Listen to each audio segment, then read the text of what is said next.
Friday night, taking calls about the jazz.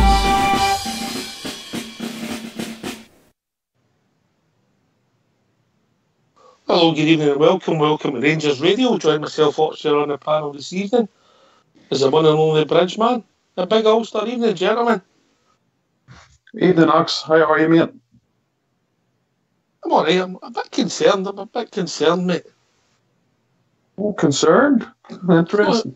I've not heard from Fox. Bridge, have you heard from Fox? Oh, no, I just heard a whisper a couple of minutes ago, and that's all I've heard from him. But can I just say, a good evening to you guys on the panel, a big good evening to the guys in the lobby, and a massive good evening to all the Rangers fans all over the world listening in. Good evening, and welcome to Rangers Radio. I'm concerned, Bridge. It's not like him. Is he puffing? Do you think he's away puffing something? No, missing in action makes the terms I would use. MIA. Yesterday. Was that yesterday? Well, you know what he's like. But anyway, at least somebody did a good Sunday. Have you recovered yet, mate? For a decent game, a decent contest. Obviously, we lost the goal early. Responded really well. Then lost another set piece. And then responded even better. Half time, I thought, there's only one winner here. But if I'm being honest, we never really played second half. In the last 15 minutes, you could see it, you felt as if it was coming, and obviously it did. And it was a wee bit of a sickener. But we move on, but yeah, I think that the last 15 minutes, as you say, maybe even the last 10, but the last 15, they missed a couple of really good chances for headers, and one of them just nicking off the defender's back of his calf, and he didn't know where he was or where the ball was, and it goes past the post. So a couple of wee incidents like that, on top of the pressure they were putting on anyway. But to last the pressure, to hold out in that pressure, it was quite a tremendous job by Rangers. They battled for everything. They got the ball away, cleared it, even if it went for corners, many of them. But to a bit of sickener in the last seconds of virtually the last kick of the ball, in the net. And to me, well, you know how I feel about all this, the politics that went on with it and all the nonsense before it. And for that guy to score a goal against us was just a complete sickener. So I've just got over it now. I get your point about maybe he shouldn't have been playing for bringing the game into disrepute. But I don't think the apology or the incident affected us in the first half, so I don't want to say it affected it in the second half, mate. Ulster? No, I think stupid comments, very, very stupid comments. He apologised for it. Manager accepted it, mate, but I think deep down his comments were exactly what he believes in his own mind, just unprofessional. But did it affect the game? Not really. I think we should still, go out and beat a Hearts or a Motherwell team, whether he's in the defence or not, mate. So I wouldn't use that as a scapegoat reason for the result, to be honest. No, never. I'm not saying you are either. No, I'm just saying it's a sickener. I was sick that he's still never been spoken to. He's never even been spoken to about it by the SFA who are supposed to be looking at it. And you're getting on to closing in on a week since he's made his comments and still not been touched. I doubt very much if he will be touched, may I say. And all it does, it just proves the agenda that's running against the Rangers. That's all it does, It's a real sickener, the Rangers. But again, it'd been better for us to speak about it, Bridge, if we'd have won the game, because when he gets the equaliser, it looks as if we're coming for sour grapes. I thought it was a good thing when we brought up the command-up pitch after we won. And if we'd have won yesterday, we could have said, we won the game, but we're still not happy with that beat. I've no complaints. The manager's handled it. He said he accepts the apology and let's go on with the game and all the rest of it. It's just for me as a fan, it was a real sickener to lose that goal, and particularly for him to score it. Made it even worse. Well, now that all the time I've been thinking the authorities have got to look at this. That guy's got to be banned. I would have even said he should have been banned sin die for bringing the game into disrepute like that. That was shocking. It was that bad that even their chairman phoned our chairman and their manager phones our manager. That kind of thing went on. And I don't know what else went on. We'll never ever know. So it might be all forgotten about now and that's it done. We're talking about the actual 94 minutes. 90 minutes, aye, yeah. 94 minutes. What's your thoughts, mate?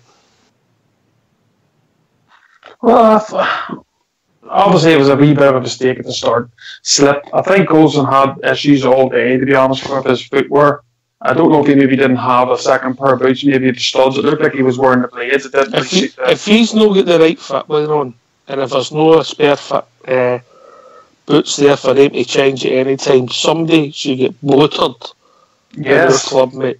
100%, mate. That's what we were saying, the boys, when we were watching it, loads of us, and everybody was agreeing on the footwear, and that's actually a comment I made myself. That should be mandatory. You should always have, as a professional footballer, whether it's yourself or the club, demand that you have 2 sets of footwear, whether it's blades and your studs. Obviously, yeah, I agree with that, mate. You shouldn't be, because he looked very uneasy after that. A couple of wee shakes. You seen it in the first half. You seen it again in the second half. There was one he tripped over, and we got the free kick. Which was another dangerous attack. Was it much for a free kick, was it? Well, it wasn't. No, and I think I was down to footwear again, to be honest. So that for me was crazy. A professional should have his footwear. Obviously, then we get ourselves back in the game. Lafferty, we'll go and lose another one. Lafferty gets another one, brings us in the game. Then we're 3-2 up, and you're thinking, oh yes, now this is the first time we've been asked questions. First time we've went behind in a game under Steven Gerrard. We've got ourselves 3-2 back, and you're thinking there's only one winner here. And unfortunately, the second half, I think we played into Motherwell's hands. Motherwell tried to bring it into a hammer throwing competition, and I think we obliged actually by playing that game with them instead of trying to keep hold of the ball and just using. And I know you can't do that all the times, but I think at times if we held the ball a wee bit better and passed it around, because we are the better footballing side, no doubt about it. But when you're lumping balls up and down the pitch and playing Motherwell's game, Motherwell was always going to get a winner or get a goal, because that's their or a chance. Exactly, that's their kind of game. I thought we started the second half okay, Bridge, without being spectacular. We never kept the ball brilliantly, but we done okay for the first 15-20 minutes. Ajira for me was the best of the midfield three. If I'm being honest, about halfway through, obviously the substitutions, and people might have their views on Big Boran because I thought he was having an excellent game. But when we're 2 strikers, nervous energy, and I think maybe the amount of football that we'll call him Fred now, because that's what he's known on Rangers, Alfredo, has played. He just ran out of legs a wee bit, and I don't mean that as a criticism, it's more an observation. And we maybe got the substitutions wrong, who we brought on, because the young boy Middleton, I don't know if it was a game for him, but that's in hindsight after we've lost that goal. Yeah, but that's what I think happened. Yeah, 100%. You could see that from our defence out, our midfield were running out of legs. I thought Andy Halliday put a powerful amount of work in. And as I say, no matter who they are, Ryan Jack ran their legs off. Tough. It was a wet game, very, very wet pitch. So that could have sapped the energy anyway. But it was the way we were defending. We kind of, shall we say, it's kind of desperation. Just boot it up the park anywhere, and that's fine for a couple of minutes under pressure. But no, for 15, 20 minutes, you just can't do that all the time because it's exhausting. And not just that, you're not actually trying to reach anybody. Just booting up the park for hope. Where we like to, as a team, we like to pass it or chip it over or whatever, and bring the likes of Morelos and Big Lafferty. And by the way, may I say, Ulster, hats off to Big Lafferty. Fabulous performance again. 2 wonderful goals. So really and truly, an actually brilliant signing for Rangers. Those 2 goals are worth all the money we paid for them, and that's for sure. So good, well done to Lafferty. But as far as the Rangers are concerned, I say this in all honesty, we looked like, and I wasn't too sure how it was going to up. We talked about it before the game, how we were going to line up, and it looked like we ended up lining up 3-5-2. And God Almighty, we don't have 3 big defenders that can do that, and that showed in the last 20 minutes. They had 3 their biggest and roughest, toughest offenders. So they ended up with 4 centre forwards on the pitch against us. And that's why eventually the pressure told and they got a goal. Thought it was very unfortunate for us, but I have to say there was a couple of wee ones there. We were lucky. The ball was bouncing, as I say. They had a shot and it had to get back in the player's leg, was out for a corner.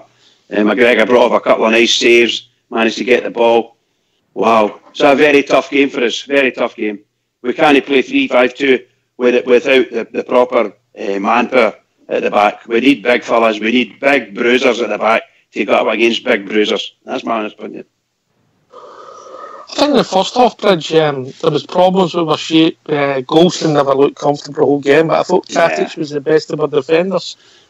100% agree with you. I agree 100% with what Ulster was saying. Insofar as it looked like something wrong with his footwear, Golson rather, and he's normally a very steady player, a good influence in the players around about him. But he seemed a wee bit nervous, and you could use great terms, but the truth of the matter is, he was like playing on ice, wasn't he?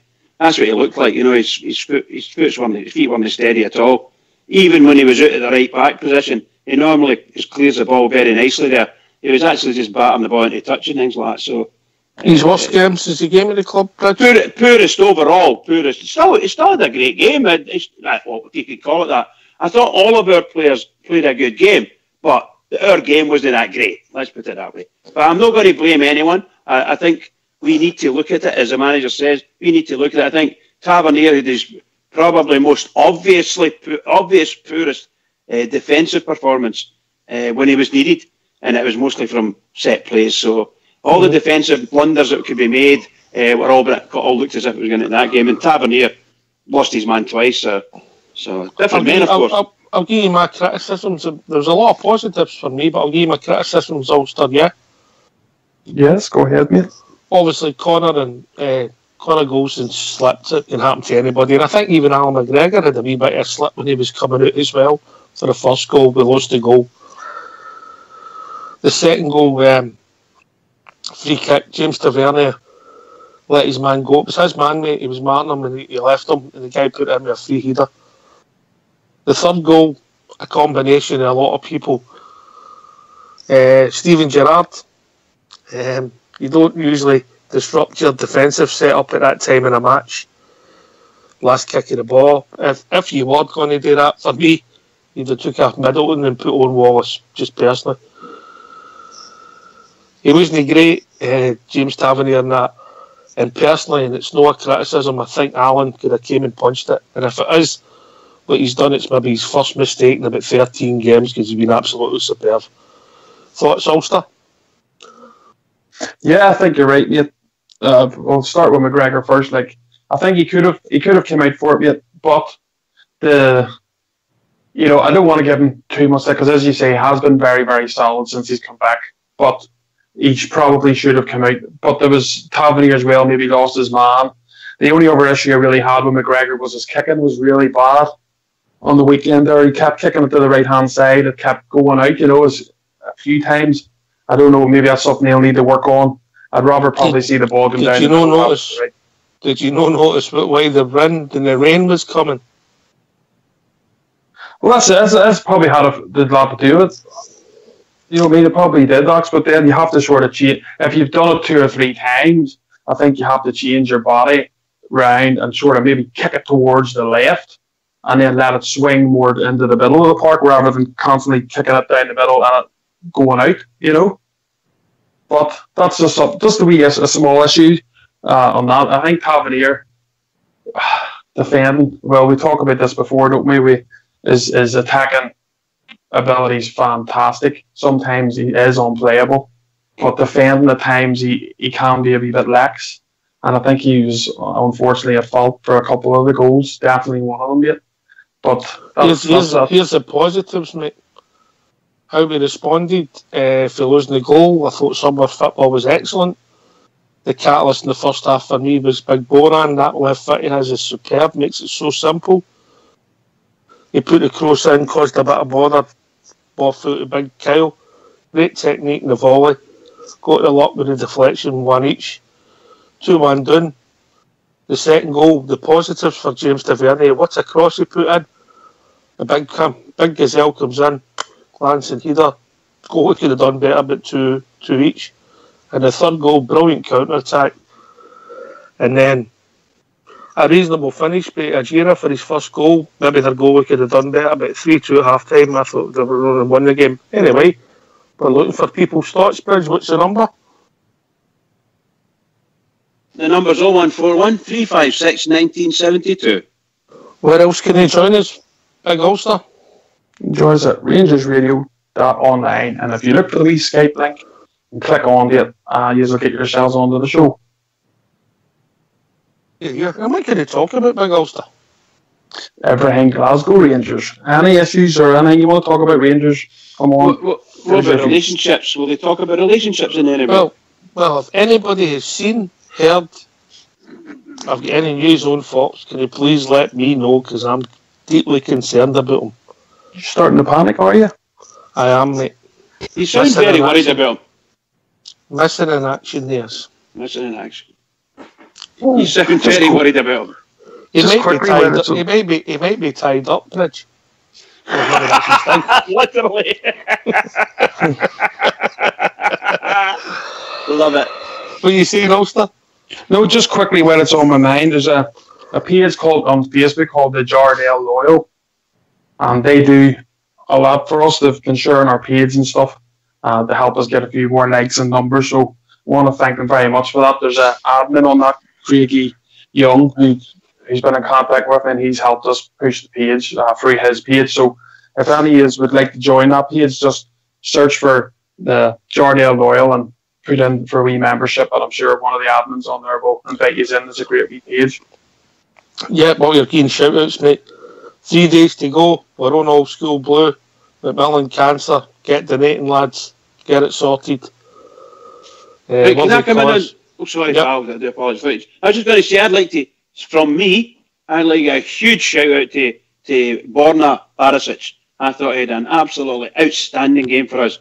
He's crossing the ball, his timing, absolutely superb, and he looks as if he's going to be a tremendous player for us. Good better and better. He get taken off. Aye. Anyway, we'll be joined by some callers, mate. The first is our own JFK, who's come into the call. It's Jimmy from Knightswood. How we doing, James? How you doing, guys? Great to be back on again. For my fellow blue noses out there, how you doing, Bridge, Ulster, Fox? Fox, you know, here, I think he's under my table here.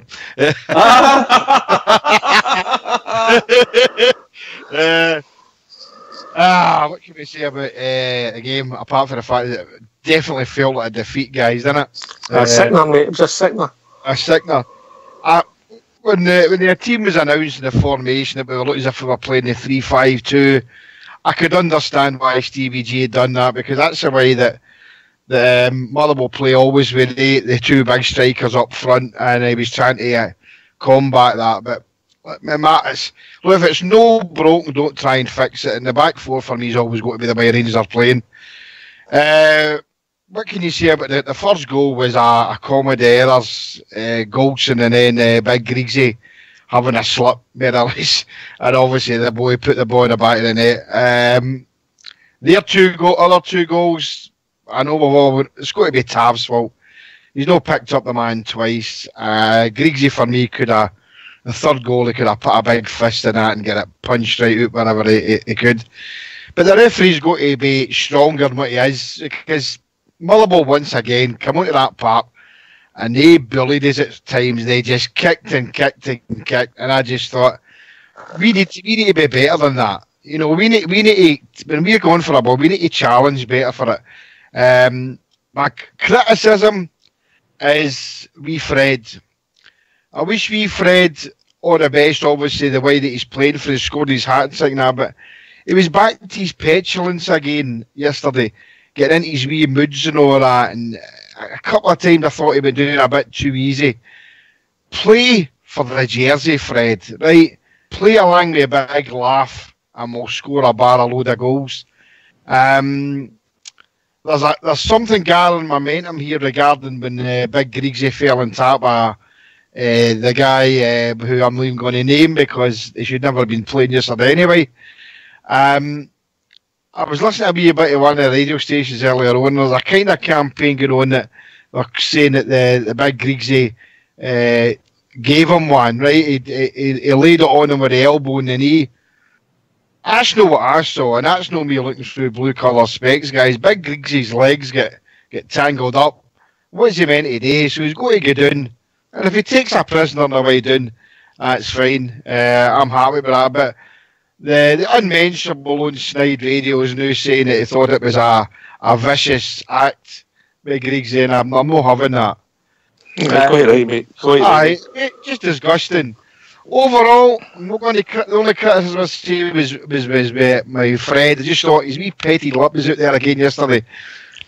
Everybody played well at their capabilities. The big Griggsy coming punches that one, and the game's finishes, mate. We're on a better mood there. Aye, weird, mate. And the fact is, I know there's a lot too much hype about the substitution, right? I mean, okay, we can all go back to when we played football at school and whatever we done. And the unwritten law is that you don't mess about with your defence at a corner kick you're defending, right? And okay, I can see that point to a certain extent, but we should have defended it better. See, for the last 25 minutes, we defended far, far too deep, and me let Motherwell run and dictate it as in batter us, and that should never happen to a Rangers team. And let's hope, and it should be a learning curve, because no, we're a big enough team to be able to cope with these things, but let's go to the next couple of games. We know what we've got today and Thursday, but next Sunday for me is a bigger game.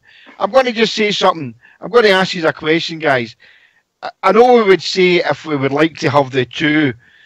Me personally, if I were to win the two games, I would rather win the Celtic game.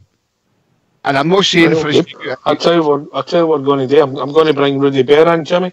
Right, mate. Well, we're going to have a poll on Facebook, and Big Ulster's going to set it up. The poll's going to be: would you rather go through on Thursday night, or rather beat them? And we're going to have a poll. Aye. Is that right, Big Ulster? Yeah, we'll get that organised. Yep, Right. We'll hopefully get results for that tomorrow then. I'll bring Rudy Bear in. How we doing, Rudy? Evening, gents. How are we? How we doing? I hope that third goal Hey, never Rudy. put you off your foot, mate. There's no much does that to me, you should know that. Aye, Jimmy. Aye, just like Jimmy was saying, it was a real sickener, wasn't it, Ox? I thought we had the points in the bag, and they were putting some amount of pressure on us in that last sort of 15 minutes, lumping the ball into the box constantly.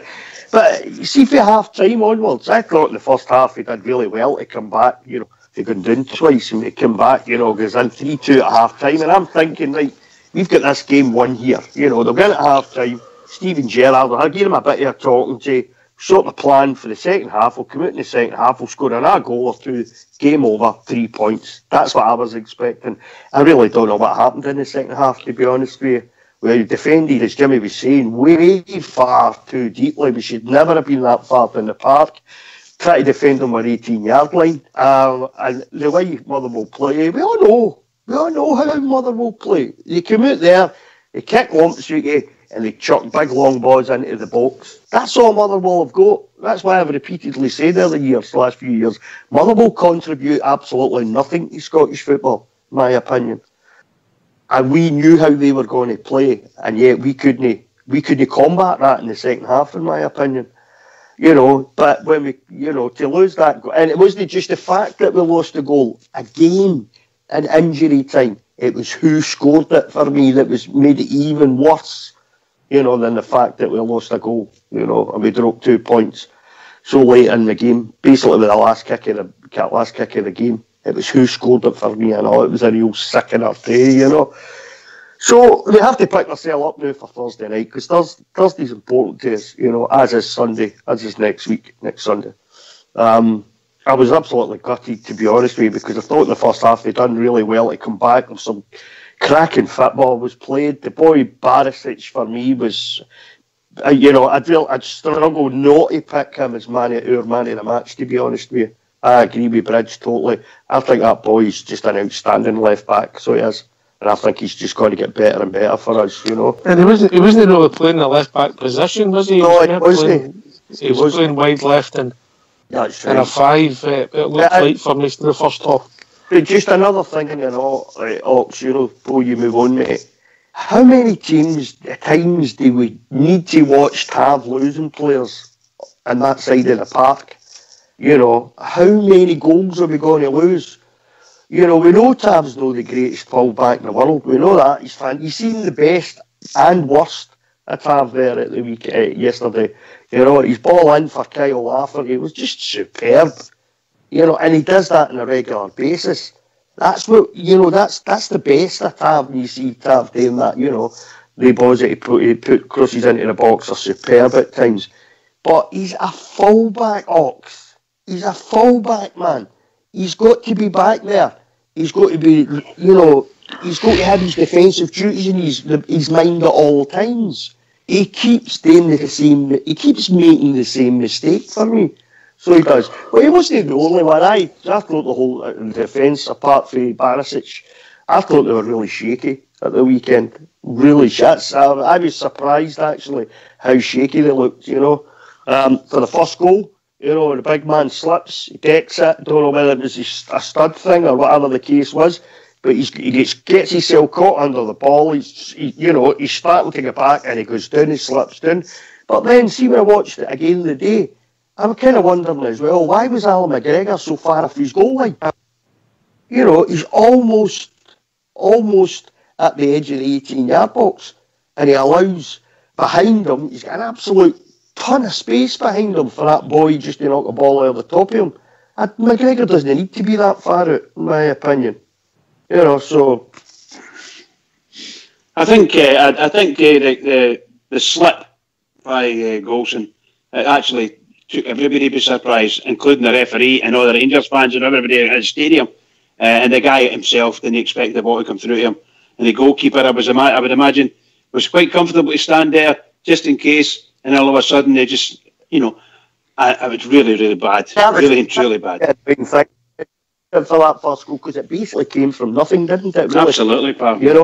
Came from nothing, the first goal. It wasn't like a great bit of football and you can hold your hand up and say, well, look, that was a well-worked goal, I mean? That was basically unstoppable. It wasn't. It came from nothing, absolutely nothing. So it did, the first goal, That was ours. We gave them that. It was well been a known goal, that one, wasn't it? Yeah. Yeah, you're right, Fridge. But see if you watch it,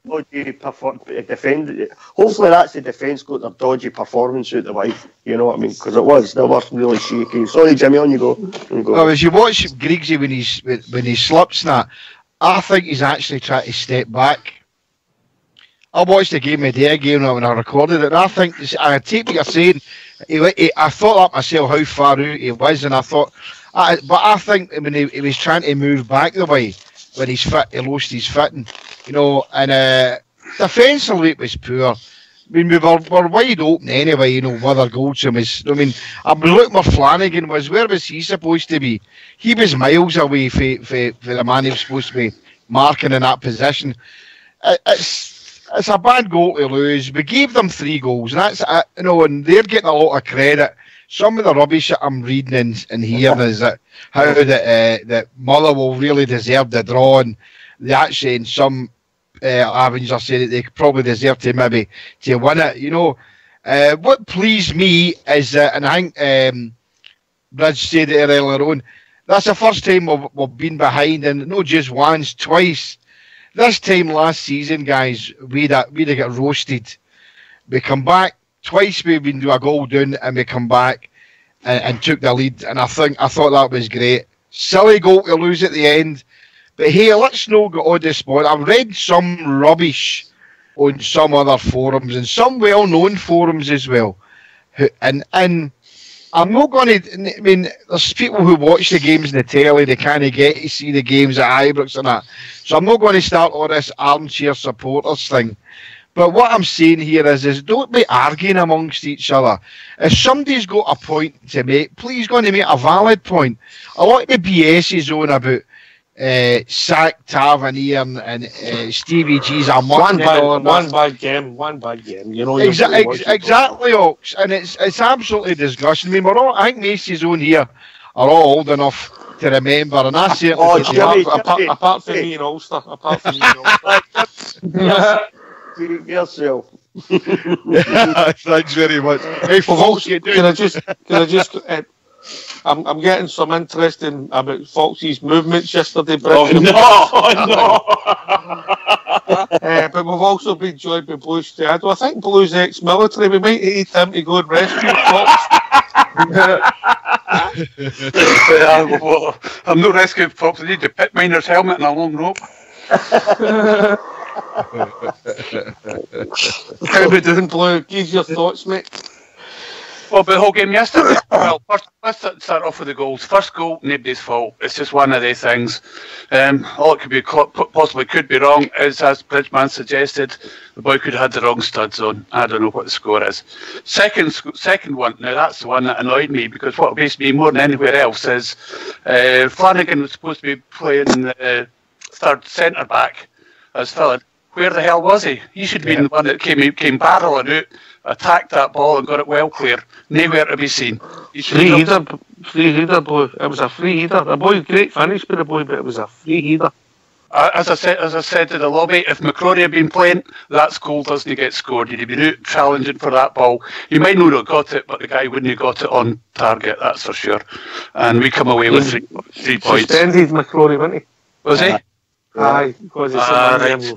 I definitely was getting a wee bit concerned. We played the 3-5-2 yesterday because that suggests that the manager had one eye on Thursday and obviously the following weekend, and he's just playing the 3-5-2 because that's what he thought was the best system that he could play with the resources he had at his disposal, and he certainly didn't trust certain people within it, so he thought that was the best way to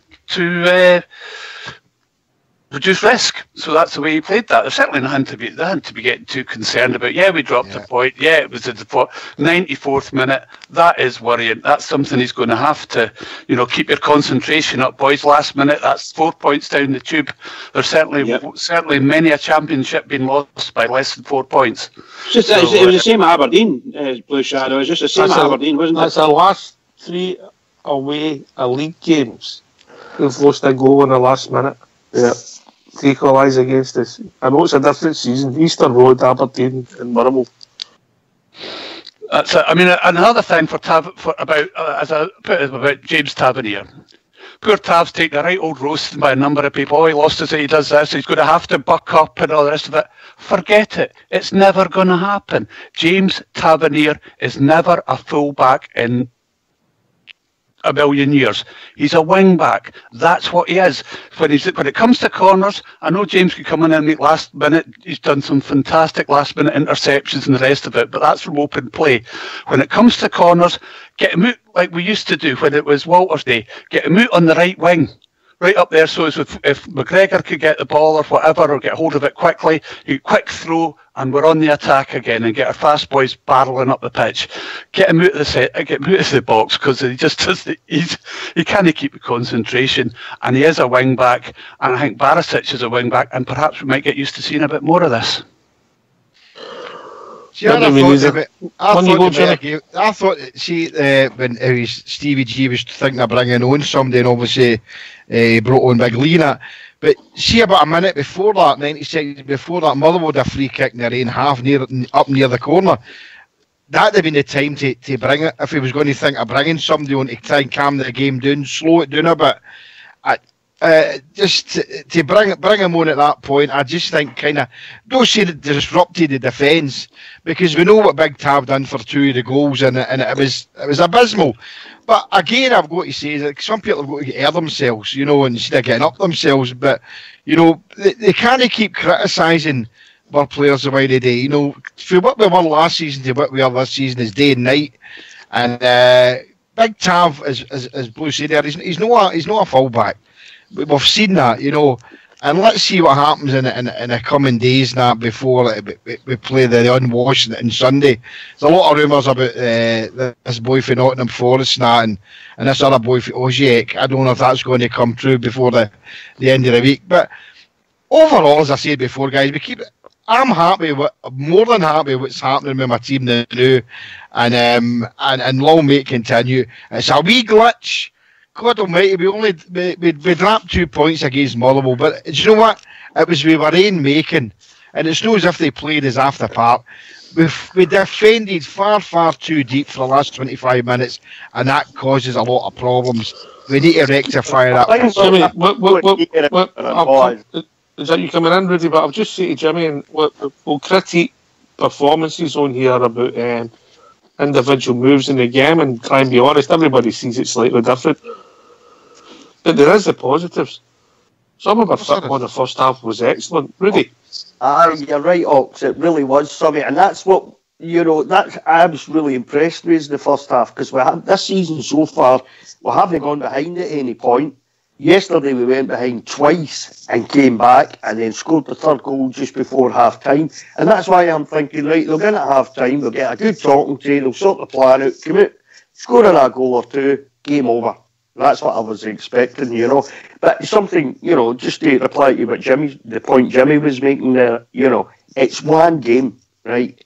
Well, it wasn't.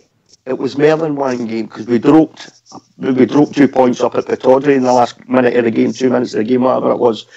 But luckily enough, it's early in the season. That's probably a good thing is that it's so early in the season. You know, we're only 3 games into the league now, you know, but there's a lot of football to be played. Had it happened near the end of the season when you're chasing them or whatever the case might be, and 2 points at the end of the season are really going to 4 points and really going to make a difference, you know, and okay, some of the players would be up in arms about it, and rightly so, because it'd be very disappointing. It is disappointing, but it's early in the season. There's a load of football to be played yet. But you're right, some of the football I thought we played in that part. Managerial's goal was an absolute cracker for me. Great move, mate. Yeah, the football up to that point, and then the way he took it as well, though, the way, you know, he looked up and curled him. It was a beautiful goal, like, it was a lovely goal, you know. Well, can I just ask you a question? Oh, sorry, pal. Sorry. No shadow of the football in the first half, all right, but we know about the goals and individual mistakes, and we're honest about them. The football in the first half, again, the way we responded, I thought, I'll be honest with you, I thought at half time we'll score again, maybe at least a couple. And I couldn't see them getting more than one, so I thought we would run out with 5. I got it right, Flo. We didn't play badly in the first half. It's just a couple of silly mistakes, and I thought they did really well for something which is effectively a new system for them in competition. I think we played it briefly at pre-season, one of the 2 matches. I think it was against Wigan. We think we briefly switched to 3-5-2. I'm not sure, but we've not played that in a competitive game, so that they did really well to sort themselves out and get themselves ahead before half time. But unfortunately, as you said, I don't know what went on second half, but they didn't seem to kick on.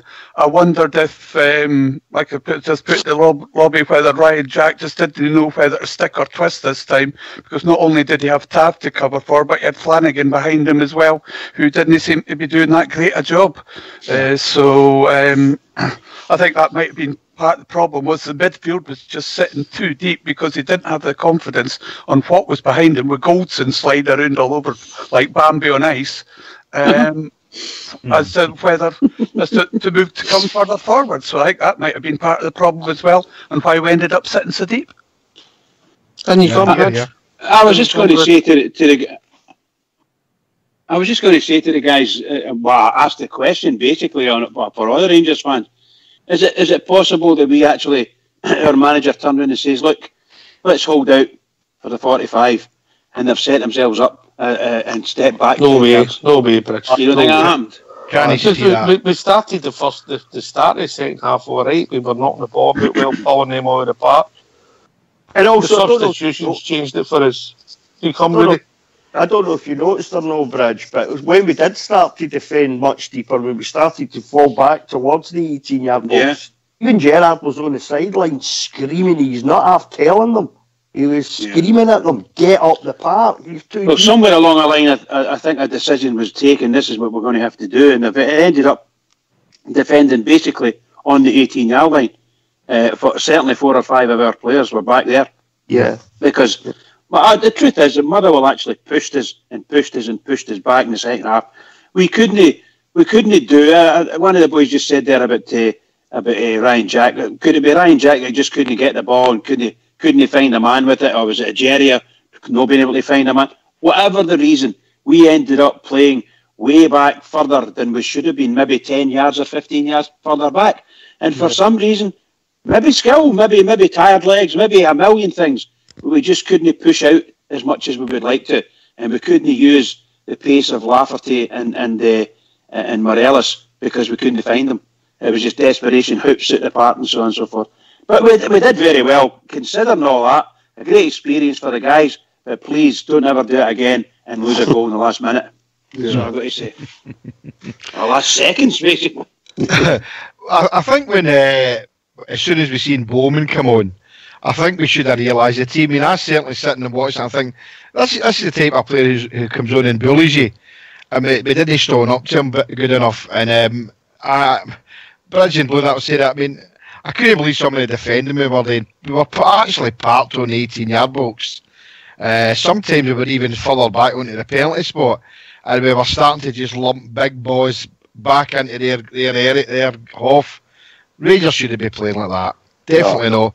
But it happened, as I say. Please wait. I mean, well, you say about Ryan Jack here. I don't know what he wanted to trick or twist or whatever. You know, Flanagan for me. I've said it before and I'll say it again. He's not a Rangers player for me. He's only filling a gap just now, and we need to get somebody to replace him. For me, the second goal, he was in that area, I know that space. I know Big Tam should have taken the guy out altogether, whatever you want to put it, but I just thought Flanagan, the 2 goals, Flanagan was supposed to be centre there, and he just didn't cut the ball out. I know Big Goldston had a slip, but no, for me, no one to criticise a Rangers player because I hate doing it, but I thought Flanagan for me is something who has got to go further down the line once we get a replacement for him. Well, the team's only development. We'll see where it takes us, Jimmy. Look, you can only see what you say. What was that old catchphrase programme, Low Shadow, you know?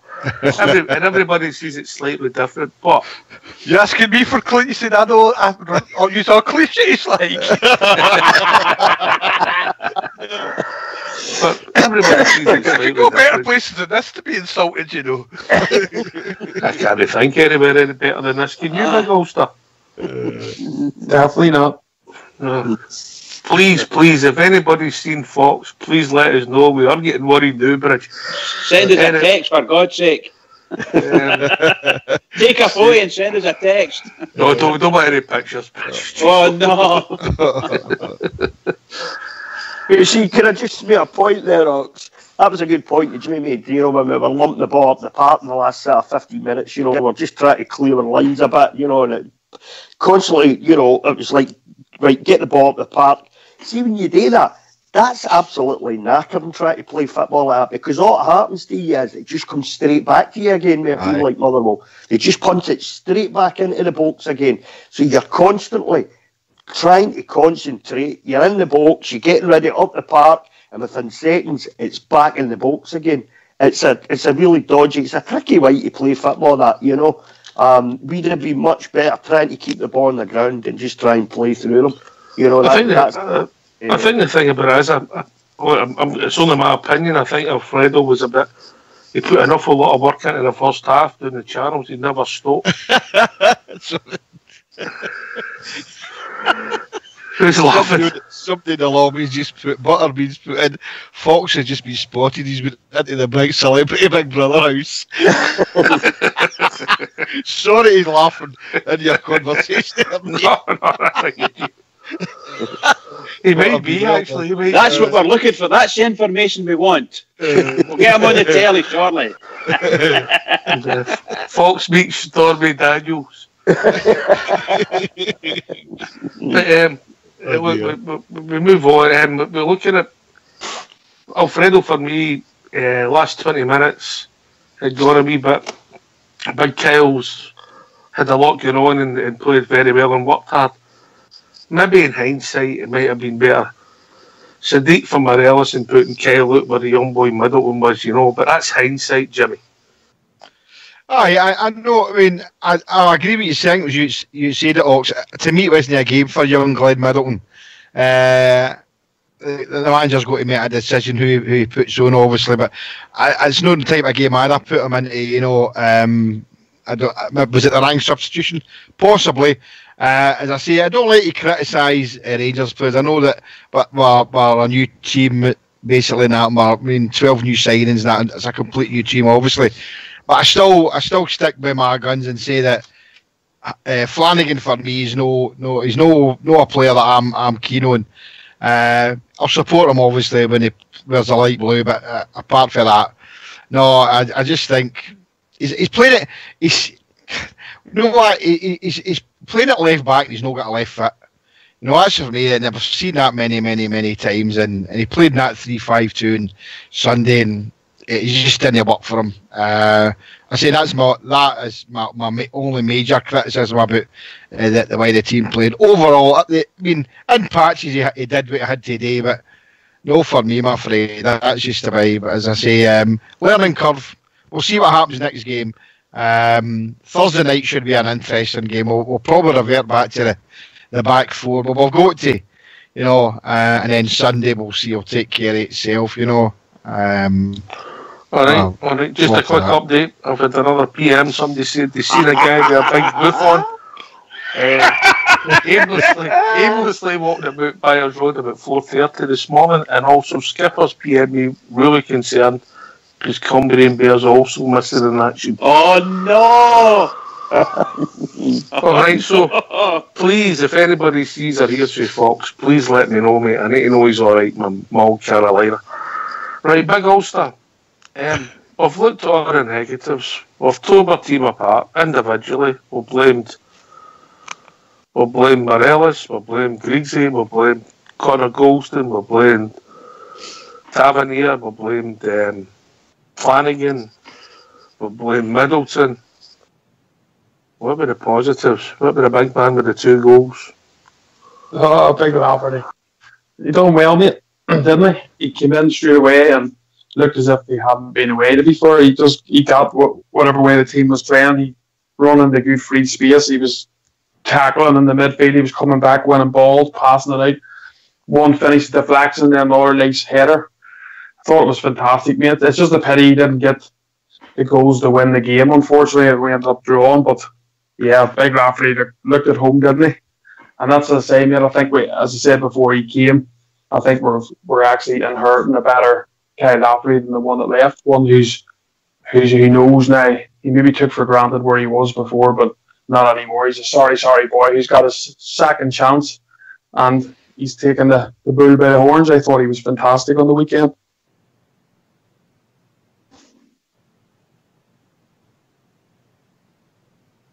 I'll agree with you there, pal, 100%. As far as I'm concerned, I think, as I said to you earlier, Ulster, hats off to him. You know, I didn't want him for the financial reasons, and coming from a Scottish club, but I was still a wee bit hanging over for the bad taste when people left us. However, he came in. Hats off to him. What a fantastic pair of goals he scored! Absolutely brilliant. That to me, those 2 goals has just paid his money. That's for sure. Brilliant. Well done, Big Lafferty. Well done indeed. What about yourself, Jimmy? What's your thoughts on Big Lafferty? Oh, absolutely love Big Lafferty. Absolutely fantastic 2 goals. Second goal's a great goal. I mean, I'm not one of the camp that was into this, you know, they left under a cloud and all that, you know. You've got to remember what kind of conditions were these guys asked to let wages slip out their horns and take up contracts that weren't worth the paper they were written on. I'm not going along with that, you know. I'll be quite honest, and he's might should have taken Naismith when he came as well. I love wee Naismith who's at Ironworks now, and they were under a lot of pressure. But for me, Big Lafferty, I couldn't see when it was touted that he was going to be coming back to the Jers, and I couldn't wait. Absolutely, I love him. Loved him the first time round. And as you said, also, he's made some mistakes. No many people get a second chance to come and play for the Rangers again. And I think this time Big Laugh will take it with both hands. And I think Sunday's going to be great for us. When he gets a hold of the wee scruffy one's face and squashes it wherever he wants to squash it to him in corner kicks and that. I've seen many pictures like that. I'm really looking forward to that, you know.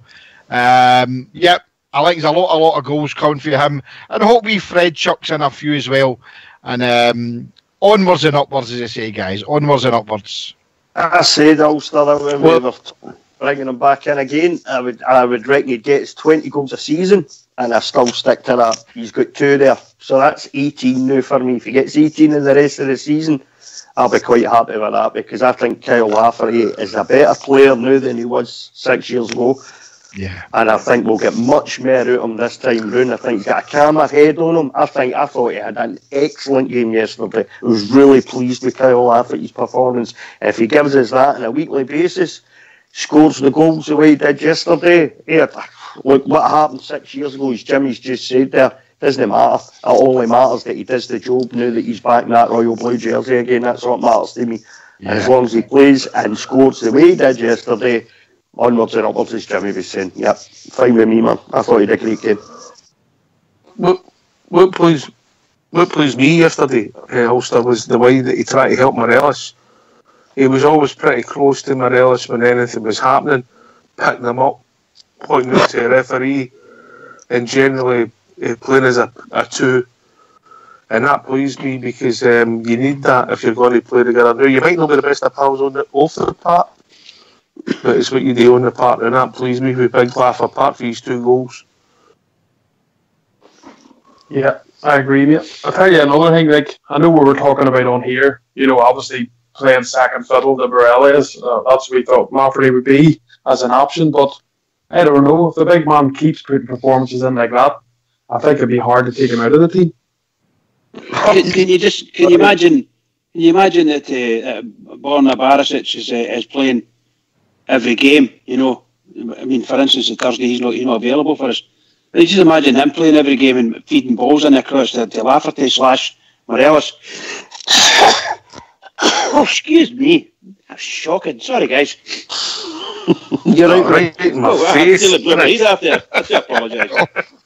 My goodness sake, what happened there? Sorry, guys. No, I was just saying there. I think that you know his name. He said, "Bless you." I know. Bless you, Brad. I don't want to know. Oh, that funny guy's over in Ireland now. Don't worry about him. That's I think that. I think it's going to be great. I think that the couple of balls that Tavernier put in were really, really searching balls, and Barisic was the same. Just brilliant. That's the way I love to see my football being played, Bridget. See, I'd love to see. I mean, if big Tav's going to go down that right wing and Borna in the left wing, and a big man in the middle there, and if he can't score off of the crosses, at least lay him off to wee Fred, the way that Haley McCoy did in the past, you know. Oh, I'm not going to say that again. Go on mute, Bridget. I was trying to reach it there.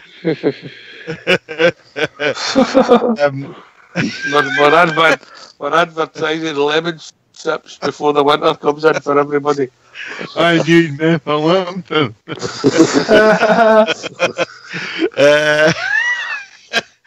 No, I agree with what you said there about when Barisic goes down the wing like that and gets the ball across, you can see the big Laugh scoring 20 goals easy, you know, this season. Definitely. That's just in the league. What else he can score elsewhere? He's going to be a star for us. And only 30, he's got a good 3 or 4 years left for us, and that's really pleasing to see that, considering some of the players that we've had in the past 4 or 5 years who were over the hill, just want to fill their pensions. We got it right, Jimmy. We have a 2-year deal, because if he plays really well this year, we can give him a year extension. That's what I'm saying. saying. If we gave him 4 years, we're sitting there saying, "Oh, how's this going to go?" You know. Yep, that's what I'm saying. I mean, okay, the 2 years a great thing, and as you say, see how it goes to the end of the season. A year's extension.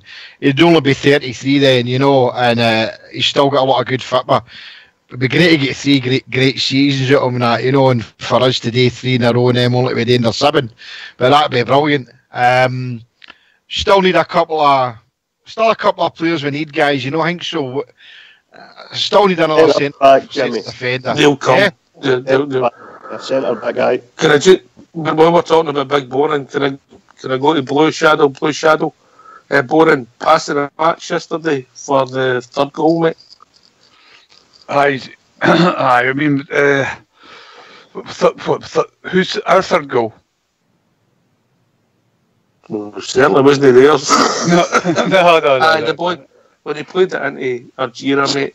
Oh, it's a quality player. Full stop. It's he played accuracy, pace, pinged it into the boy, edge of the box, the boy just turned in, used the weight of the pass to help him.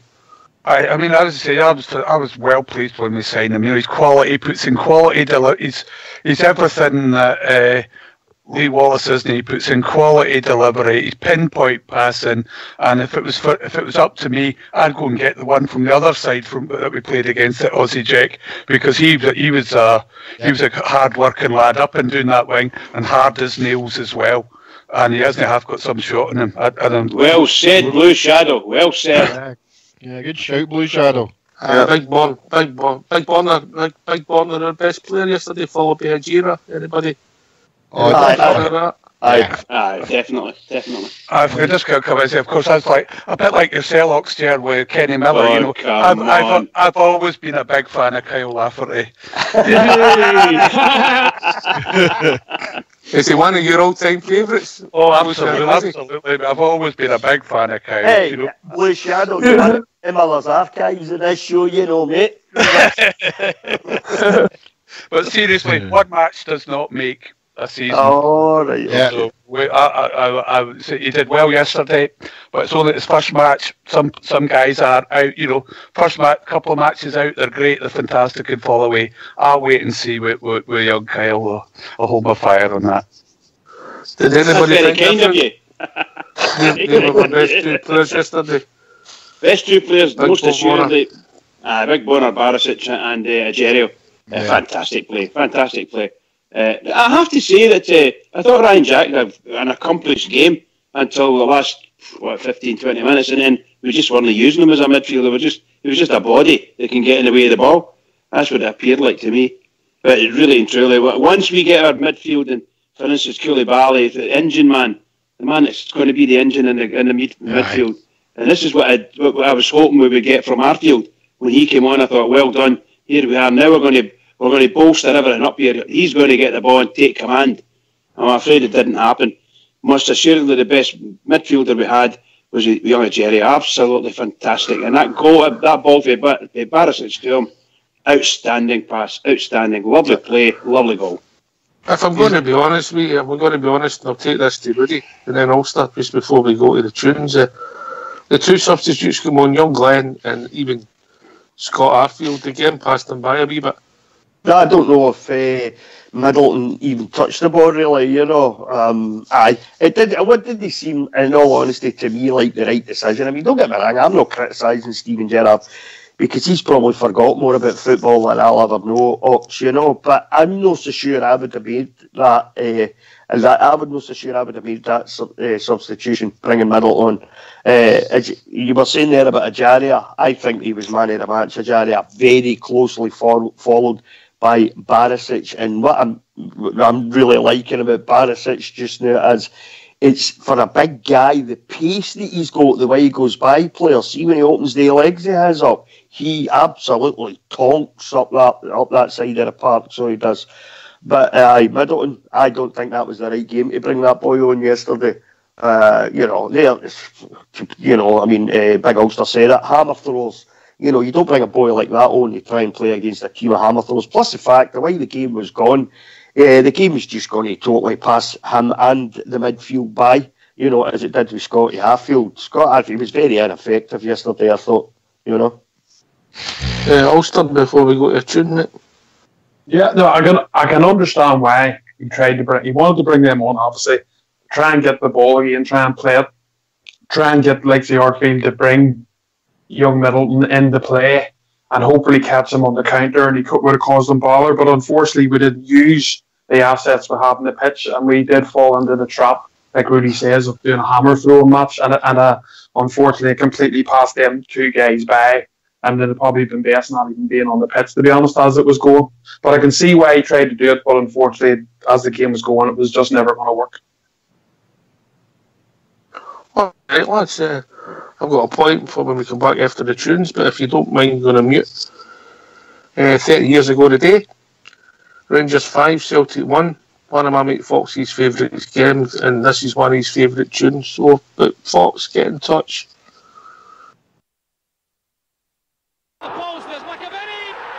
Same old story with Rangers Celtic games, the tension everything about them are unbelievable, and I think they scored after 2 or 3 minutes, and I must admit I thought, oh, here we go, but we were fortunate enough to run up the park and score soon after, and then the rest was a joy to behold. Ray Wilkins will take the free kick. Goff is in the box once again. So is Butcher.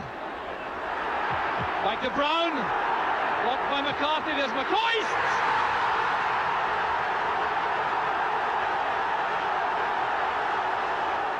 Goff and Butcher have gone up. It's launched in field by Stevens. There's Butcher. Back with Wilkins. Absolutely magnificent from Ray Wilkins. Well, a goal made in England. The throw from Gary Stevens. The header on from Terry Butcher. The stunning volley from Wilkins. And Andrews scarcely moved. Here's Durant retrieving it for Rangers.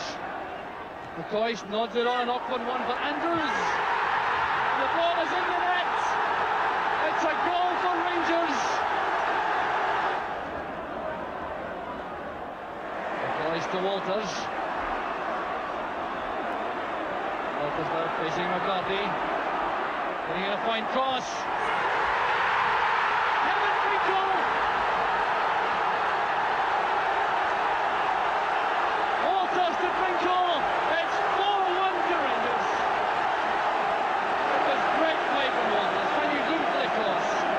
There was Finkel powering the header against the balance of Andrews into the top corner. And it's 4-1 to Rangers.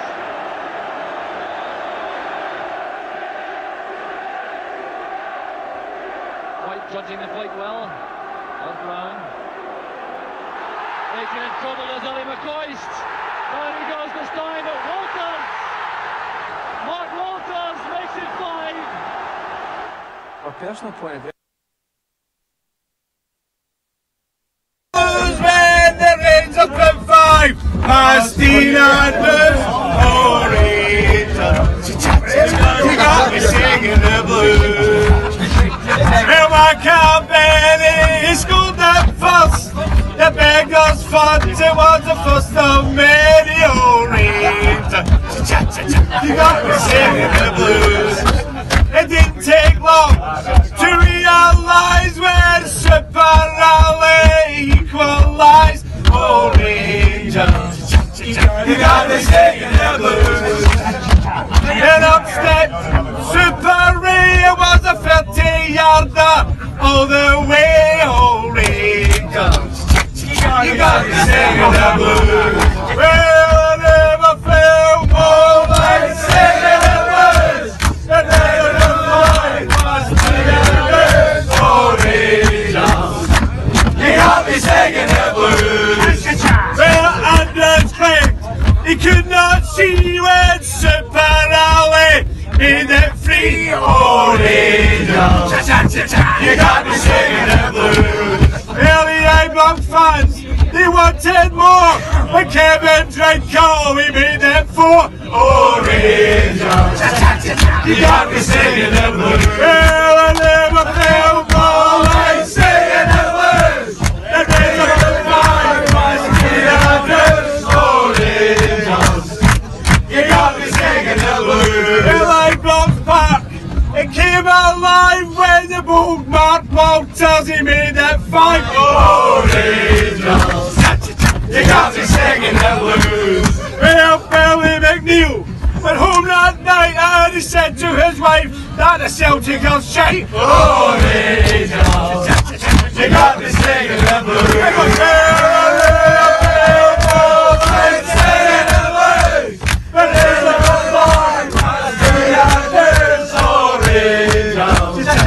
You got me singing the blues.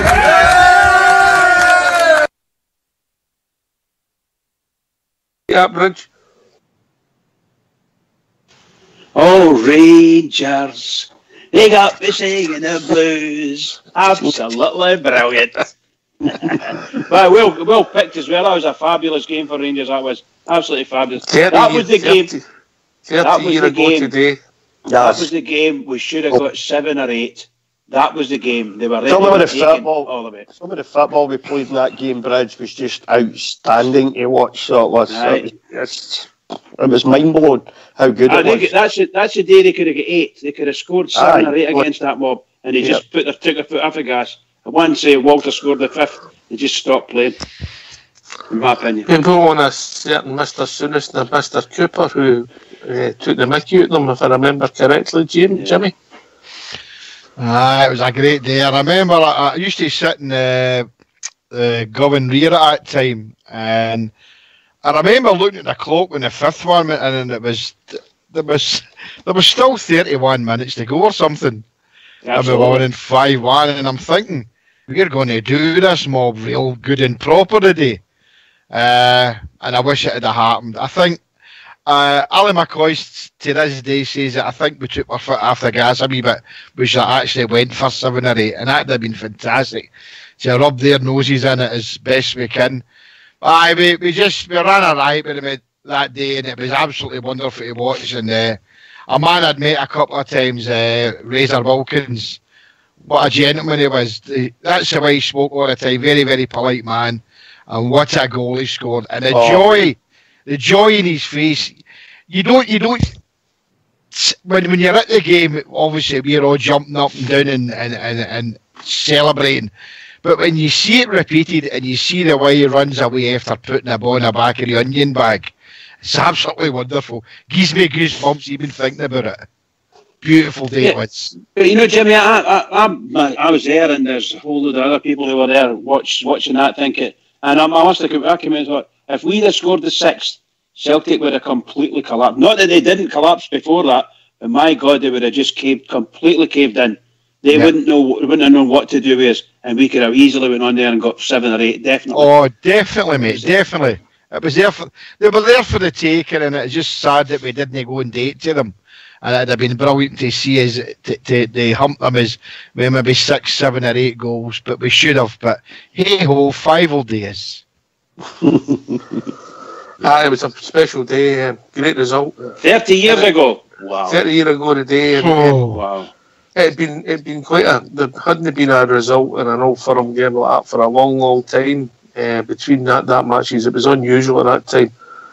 We'd had some high scoring games, 3 each, 4 each, etc. But no, the pendulum hadn't swung to one team, and it was a fabulous day for us.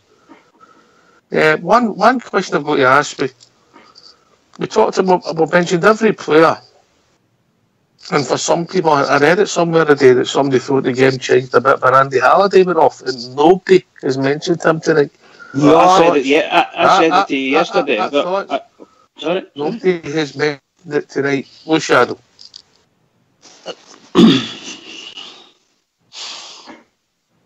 I must admit, I've only seen highlights of the game, so okay, mate. I think Halliday. I mean, for me, Halliday, I think he probably ran out a wee bit of gas, though, and seen from what I've seen sometimes, did he got a knock or something? So, I mean, Andy Halliday's always, he's always going to be a squad player for this team. So, I can't say that Halliday would change the match too much, would he? Oh, he played really well, Blue. Aye. I thought he played really well yesterday. I thought he was coming on to a game, Andy Halliday. He seems to be playing, the last couple of games. I thought he's been excellent, really. And yesterday I thought he played well. To a point, till he went off, I don't know what the rest of the guys think, but I certainly think he played well. I mentioned... Oh, sorry, Ulster. Yeah, go ahead, Briz. I was going to ask you yourself. I was just going to say that I said it yesterday. I thought Andy Halliday had a very effective game. But we have to take into consideration that Andy Halliday has been with us for 3 years now, and unfortunately for him, he was sent away by Kasina to go away over in the Middle East somewhere, and then brought back. So he's had a torrid time of it, and he seems to be settling in whenever asked. He's good. The manager's asking him to do a certain thing. He's coming on and he's doing it. He's not the greatest exponent of football we'll ever see, but he is effective doing what he's asked to do. And I thought he did that very well yesterday. Did it very well. Do you think, Bridge, it's like you say, we all know his heart's in the right place, Andy Halliday, but we all know he's never going to be the greatest midfielder that Rangers that we've ever had at Rangers. But do you think Stephen Gerrard's making it clear to him what his job is before he goes on to the park? So he knows exactly, under Stephen Gerrard, what his job's going to be. He's told what his job's going to be. Because I think when he played left back for us, I think he had a wee 40 up by the halfway line. And the bench were giving him pelters, saying, "What are you doing? Get back, get back. You don't need to go up there. You don't have to," So I think they're giving him a job, Bridge. I think that's what it is. And Andy's stick whatever that job is that they've told him to do, He's focusing on what he's got to do. There's expectations of him, and one of those expectations is don't go away up the park and get lost, because that's what he used to do. He went up the park and got lost. So he's not the fastest man, and he's not the biggest and most robust guy in the world, but he's got a bit of heart, and he can do a job. He can break a lot of play up if necessary. But the truth of the matter is, if Koulibaly's fit, who are you going to play? Andy Halliday or Koulibaly? And I think they would play Koulibaly all day. Aye. Yeah.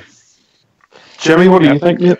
I totally agree with the guys are saying. No, I think the reason, as I've mentioned, Halliday, Ulster, is that I think we've all fell into the trap about what's happened to Andy Halliday the last couple of seasons, because she'd letting him go out and loan to whatever it is, Kazakhstan or whatever, and he's come in the last couple of games and he's done a reasonable job. He's not done anything that would warrant his getting him any pelters or anything, but he'll come in there and play whatever the gaffer asks him to play. But like you guys, Koulibaly for me, as soon as he's fit, and Andy Halliday will be a player that will be brought into the squad and used when and needed for whatever position that the gaffer thinks that he should play in. But I thought when Andy Halliday went out and loan, I thought that'd be the last we'd see him. I was quite surprised to come back, but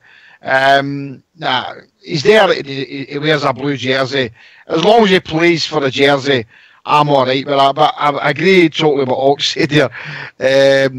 Until Ox mentioned Andy Halliday, I forgot he was playing yesterday, because he never really done anything great, never done anything bad either. But he was there and he did what he had today, so he's a bit part player, isn't he?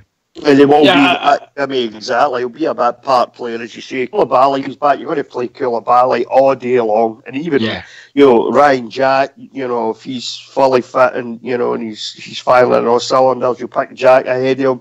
I feel they'll be in ahead of him. I'd even go as far to say, if we get Rossiter back and fit, I'd even go as far as to say Rossiter will be in ahead of him as well, so that is what he's going to be. Unfortunately, he's going to be a bit part player, Yeah.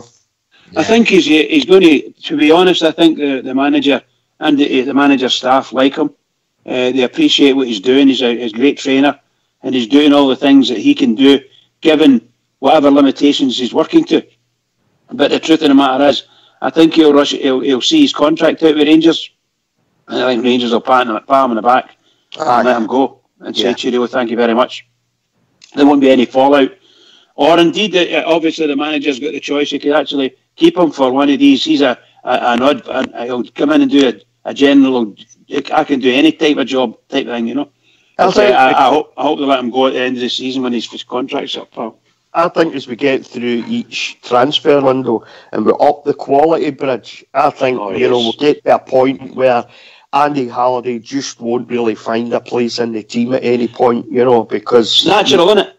Of course it is. It's going to be natural, yeah. Because we've got to get to a point where we can compete, with them across the road. But it's not just about competing with them across the road. It's, having a squad, a bench that can compete as well. A squad and a bench that can make a difference when they're in the first 11 or when they're brought off the bench, So as each transfer window goes by, as I say, you're going to be buying, hopefully bringing in more quality. And as that goes, Andy will find it hard to get a place, and that's just the way it's going to be, unfortunately, for him. Guys in the lobby just saying there that Hartley's been sacked by Falkirk. I wouldn't be surprised if we don't get sacked at all, but that's another. He's got to go now. There's no way he can out. He can't survive that. 3-0 at home. Nah, sorry. Nah. But it's just funny. Just the point about Halliday. But look, just quickly, I'll take this round the panel. We'll do it by age. That means you'll be third, Rudy. Hey, Rudy, you're getting an eye, pal. I'm in a bridge. No, you're shouting about Bridge. You be first. Oh dear, oh dear. Will my manager learn anything for yesterday? Is it a single yes or a no? Is it a want us to explain something? Whatever your thoughts are. Well, my thoughts are that the manager, knowing what he saw yesterday and the weather he was playing in, right, because that was key to a lot of the things that happened yesterday, in my opinion. He saw that, and the very first thing he's not to do is get in there and tell these boys to get their boots fixed. Now, under no circumstances are they going to slip. If he sees them slipping during a game, he's going to have to come up there the next morning and answer the question. What was the matter with your boots? Right. Secondly, I think the weather played a big part in that game, and we have to have. Sometimes you need cart horses instead of race horses, you know, that kind of thing, when you're playing in the rain and things like that. And then, of course, he's got to watch what he's doing with substitutions. He can't mess about like that. He just can't. So he's going to make a substitution with a minute to go. He's got to find the right time to do it, and not do it at a corner kick when the ball's going to come in. All right, These kind of, you know. All right, Jimmy? Well, I'm setting you, kid, me on. Oh, no. Oh, no. Somebody's been no putting enough cornels on the birthday cakes here. It was Rudy that said it. It was Rudy that said you're mixed. You just won it. Stevie G has been marvellous for us. He's done nothing wrong. The way he comes across, we've all said it here many times, guys. He speaks very eloquently. He tells us what we want to hear. Not just because he thinks that's what we want to hear. It's because he knows what the team's doing, how they're going about their daily duties and that. But I agree with that the substitution for me yesterday was a mystery. And I hope that if it's going to be Gary McAllister, giving him a wee bite in the ear or that, or whatever, I don't know, to tell him that it's no. I'd like to think that somewhere along the line that Graham Souness and Walter Smith have got a wee bit of input here, like just as an ear to bite on it.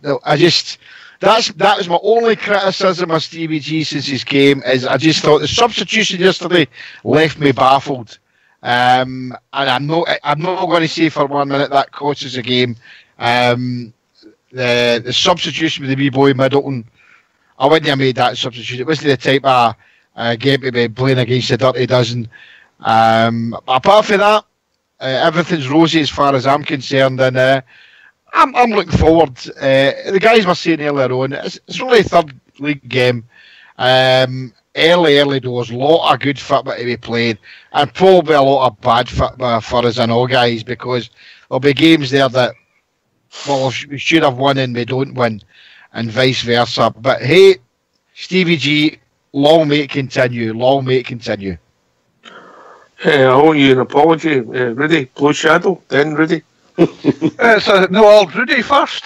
Don't worry, I'll accept you, Blue, but you're next. Anyway, we're talking what the manager's learned. Yeah, right, we've learned one thing for sure, that Flanagan's no centre-back in any form of it. That's one thing that the manager's learned.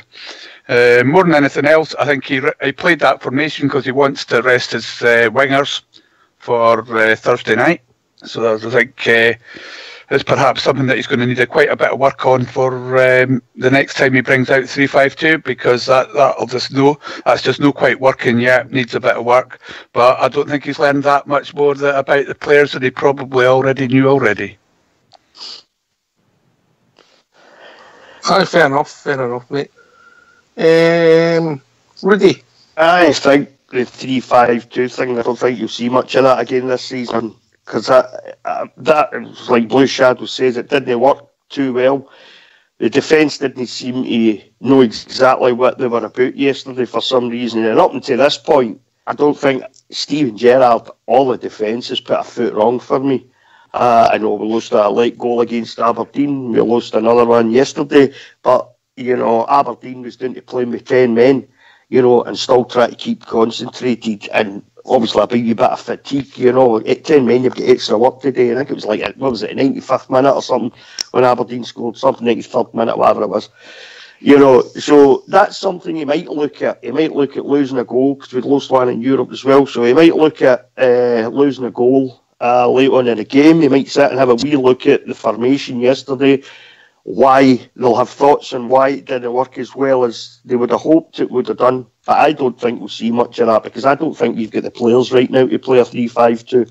In all honesty, I think Thursday night he'll be thinking about his formation for Thursday night. He already knows about the players. I don't think there's much more he can learn about the players, you know. And you can call out possibly substitutions yesterday. And I think against Aberdeen and all, I think there was one or two substitutions he made that I'm not exactly sure was the right substitutions. And that's maybe something that he's got to work on as a manager going forward. Rudy? Aye.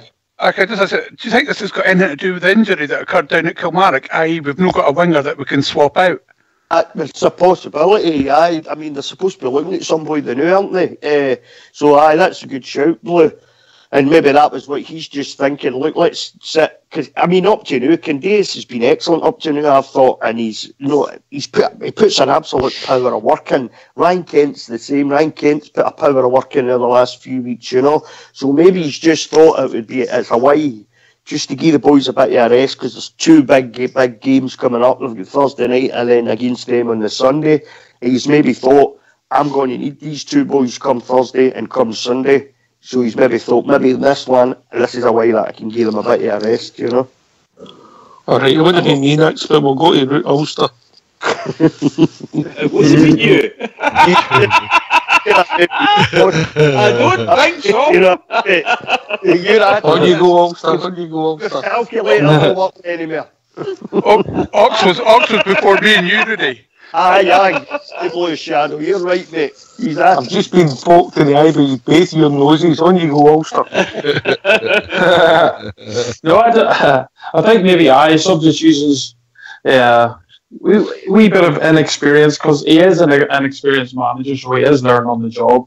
Maybe look at the substitutions. Maybe the likes of Wallace, when it came to the quarter, maybe it would have been best just saying to Wallace, look, you ain't going to get on here, mate. Sorry, everybody's ready for the corner. We're just going to leave things as it is, instead of obviously disrupting it a wee bit by taking him off and then having to get into reposition. And then as soon as we sort of got into the box, the whistle went and the ball came flying in.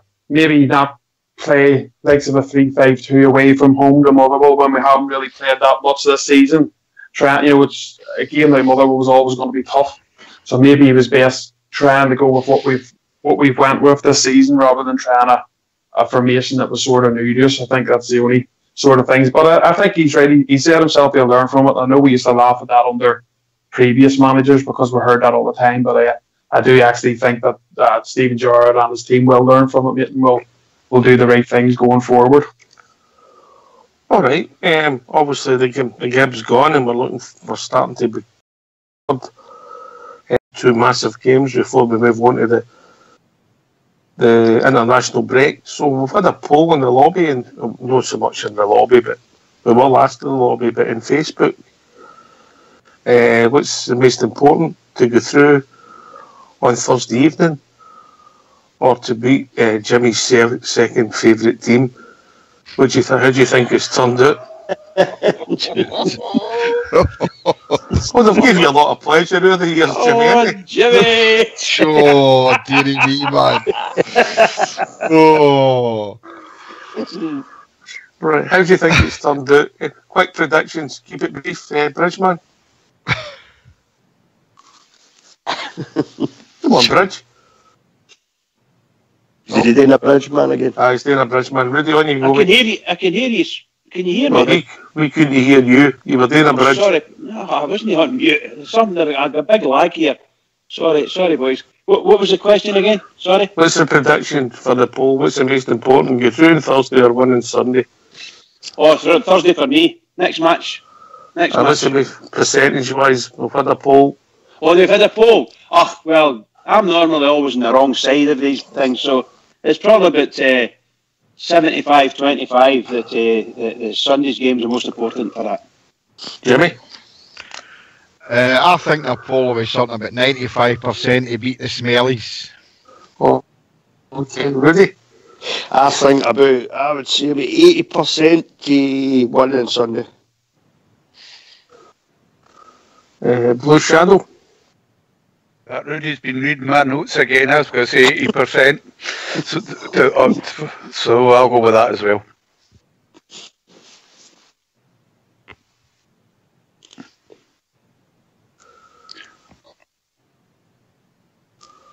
Ulster? Yeah.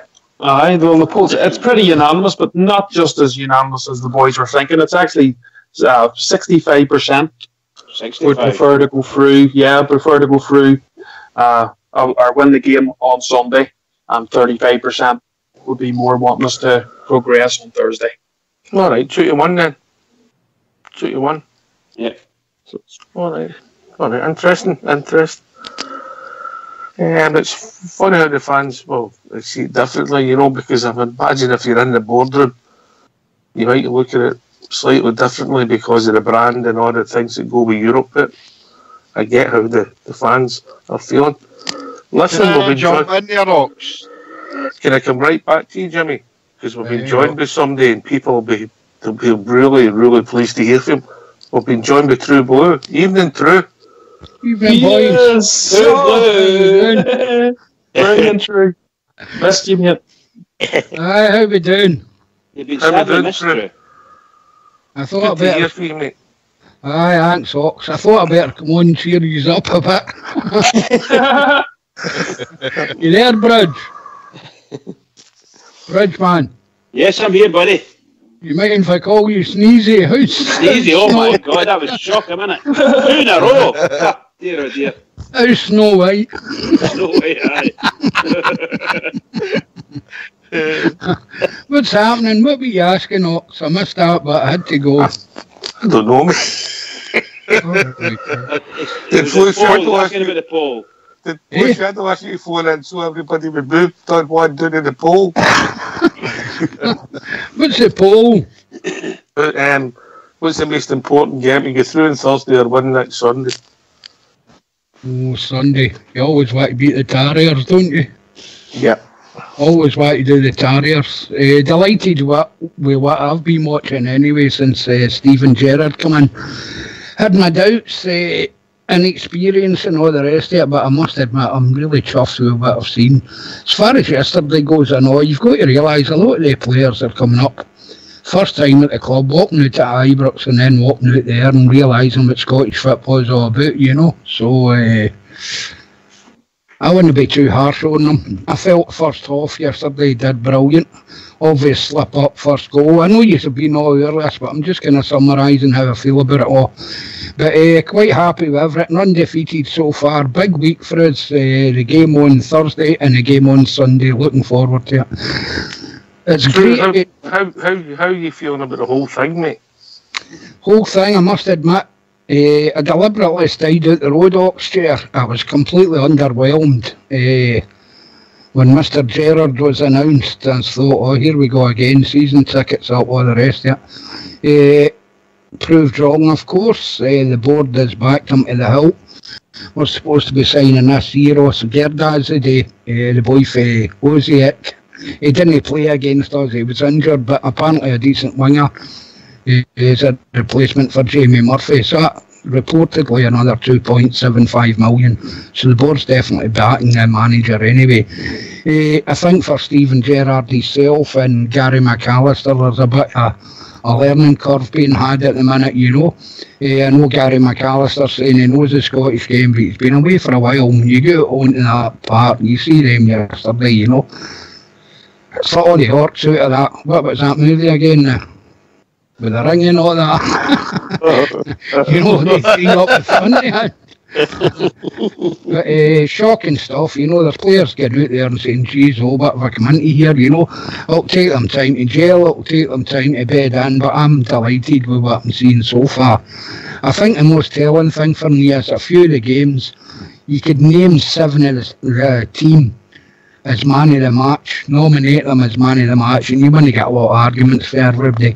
I think the effort the team's putting in is absolutely brilliant. I think it's what we should be expecting to see in a Rangers jersey, and that about sums it up for me. Delighted with what I'm watching next year. Cheers, mate. Brum, by the way, good to hear from you, Mum, mate. Aye. Good to hear from you. Have you heard from Fox today or the last 24 hours? We're a bit worried about him. Is he out in the squeeze again? We're on that. Oh my God! Missing in action, he is. Missing in action. Is he wait to see that movie with the ring in it, do you reckon? I wonder if he's keeping a clean sheet. For first time. Jimmy, you were coming in there, mate. You talk about a poll about winning and losing and that and whatever. I couldn't get through much yesterday, so I don't know if you've actually covered it. What do you make of the statement that allegedly Stevie G made regarding we don't need to even beat Celtic 4 times, we can lose against Celtic 4 times and win the league? Does that upset any of these guys? Does that you feel comfortable with your manager saying that? Well, I'd never heard it, Jimmy, so I felt fine till you just fucking mentioned that there the new, you know what I mean? Well, it's in the back page. It's papers a day. No, I didn't know he said that. Can I ask a question? It would depend on the context. Was he asked a question? And was that him just giving a rhetorical answer to the question? Well, yeah, is that truly how he feels? That's what I'm saying to you. I mean, it's reported in the papers a day, right? But I've not seen any visual evidence yet. But it's been the papers a day, and it was something that we'll all remember it. Souness said it as well. You know, we don't need to beat Celtic. We could lose 4 times against Celtic, still win the league, and that was probably the case last season, guys, because we dropped 27 points at Ibrox. And we could have still get beat by them 4 times and we'd have still won the league with their stupid games at below Cybers. But what I'm asking you is that do you feel comfortable with Stevie G saying that, or is it you just take it as water off a duck's back? Or is Butterbean saying he's saying it's fake news there on the lobby? But it said I know what the tabloid papers are like. They don't like us and that. But it has been out there before. Graham Souness said it. Do you think Stevie G would say something like that? And how does that affect you as you're feeling towards him saying that? Can I come in there, Ox? Carry on, mate. I take that as a bit of naivety, Jimmy. I think you're bang on. Souness said the same thing and then was shocked he did think that way. I think after Sunday, any doubts Stephen Gerrard has about the importance of beating them are going to be dispersed very quickly. Yeah. I think it's part of the learning curve I spoke about. I think they've got a bit to learn about up here, you know. I think as well, he does think that, Jimmy. He shouldn't be coming out and saying it to anybody. You know, if he really does think that mind, he shouldn't be saying it to the press in this country. He shouldn't be saying it at pressers. He should just be keeping that to himself and his backroom stuff. You know, that's well, it hasn't appeared in a presser. Nobody's heard him say it. Don't get upset about something that wasn't said. No, I'm not. Yeah, need to into the context, Rudy. It might never have happened in the first place. It could have been the press just at it with it, you know. Well, that wouldn't be surprising, would it? You know, no. That they telling the press up here as far as Rangers and the Rangers support are concerned, you know. But no, I mean, I haven't seen it. I certainly haven't seen it anywhere. Nobody, my mates usually texts me stuff if I'm out working. You know, he'll text me stuff. Just don't text him like that, like, you know, so I don't suppose... Also, Rudy, you got to remember that somebody might have been asking him a question, and a newspaper reporter might have been asking him a question, and a mathematical thing, you know, what about the points at the end of the season? And he might have just... Someone might have mentioned Celtic, well, look, we could lose to Celtic 4 times and still win the league. You know, something like that, you know, just to get rid of him and shut him up, you know, that kind of thing. But obviously, I hope it's not happened. I hope it hasn't happened like that.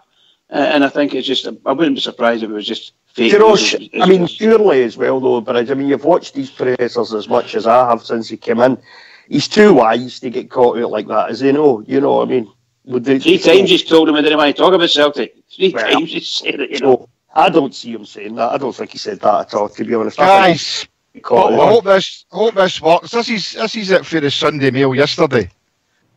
And if you go to that there, you'll see it. And the headline is, and I'm not want to make a big thing. It was a general throw in, and the headline is Steven Gerrard believes Rangers could lose to Celtic 4 times and still win the title.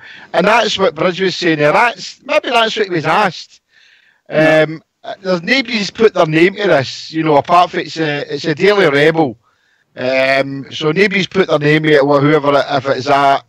I can't remember his name because I only usually get my papers through the internet. I don't buy them now. Jackson. Keith Jackson. Is it Keith Jackson? Is that nobody's name subscribed to it. Oh, I tell a lie, it's a guy here called Scott McDermott. Never heard of him. So if you that's a headline in the Daily Rebel, and it was just I'd ask you, how does it make you feel? Me, I think I just take it with a pinch of salt. Because I remember the great Suris man did it. And he says, look, we don't need to, Celtic can beat us 4 times, doesn't matter, as long as we win the league. And that, I believe that as well. As much as I want to beat them, if as long as at the end of the season we stop them doing 8 in a row, that's what matters to me. I think. Hold on, can I just say something here? He'll get to the point. He'll soon find out on Sunday. He'll find out Jimmy on Sunday. Rudy, can I just say this is what he said. It's an old story from last week, I think, and it's saying he's saying the Ibrox gaffer must negotiate clashes with Murrable today, so it's from Sunday and UEFA on Thursday before the Celtic Park showdown. And he said, I haven't even thought about the Old Firm game. I'm not obsessed with Celtic. I'm more obsessed with Rangers. Being successful with Rangers. I could lose every Old Firm game I go into it and still win the league. Why should I be obsessed with them? Let's be candid and honest about it. It's the game up here in the league. And that's it. Yeah, and that's what I'm saying. This is where the papers are going. Their headline is Steven Gerrard believes. Now, that's a crock. Because that's not what the guy said, is it?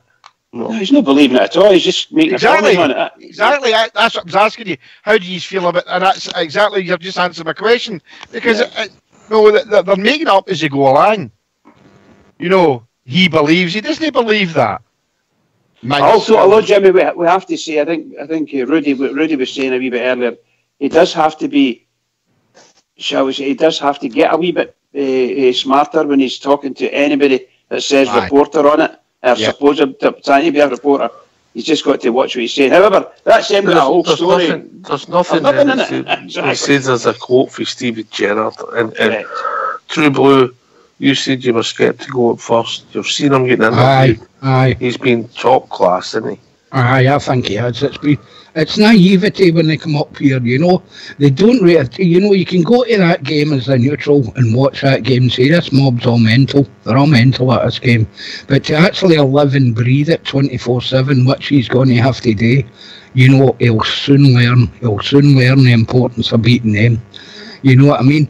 But I feel more confident about this game coming up on Sunday than I've felt for years,